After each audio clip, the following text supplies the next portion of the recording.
No bills have been introduced. The House comes to questions for oral answer. Question number 1. A point of order, Te Urarawa Flavel. Tēnā koe, Mr. Speaker. Kia ora tātou. Mr. Speaker, just wanted to check with you around a matter that actually happened yesterday, and I accept that it should have been raised at the time. However, additional knowledge has come to pass since then. Yesterday in question time, Claire Curran raised a number of questions with respect to the appointment of the CEO of the Māori Television Board. The question, I think, was to the Prime Minister, and talked about the confidence of the Prime Minister and the board with respect to the appointment of a CEO. During the question time, she put into the public arena, by way of Parliament, a number of pieces of information about Mr. Paora Maxwell and his former employment. So I had at the time assumed that an appointment had been made, but have since found that that is not the case, and the position has not been, there has been no appointment. So the statements that she put in the public arena now may well influence the appointment of a CEO to that board, to the Māori Television Service.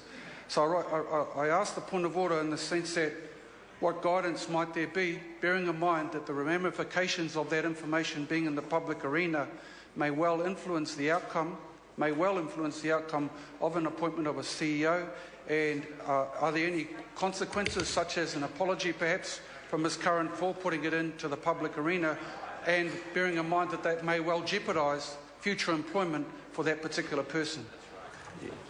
I don't believe there's anything that I can do as Speaker in that question was raised yesterday. It was a question, in fact, to the Minister of Finance as a shareholding minister.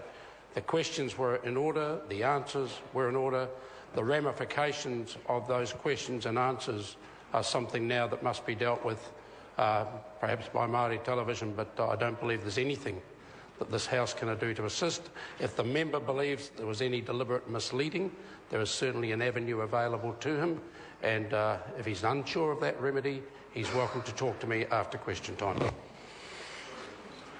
Point of order, the Honourable Trevor Mallard. Mr Speaker, I think the normal avenue for misleading is now passed, but I think, sir, if Mr Maxwell feels that there's been any inaccuracies, he has the ability to seek a correction. And that's certainly true, and that's available to Mr Maxwell if he so thinks. Question number 1 in the name of John Hayes. Thank you, Speaker. My question is to the Minister of Finance. What steps is the government taking to build a productive and competitive economy in view of the contraction in the tradable sector and negative growth in manufacturing seen in the mid-2000s? Honourable Bill English.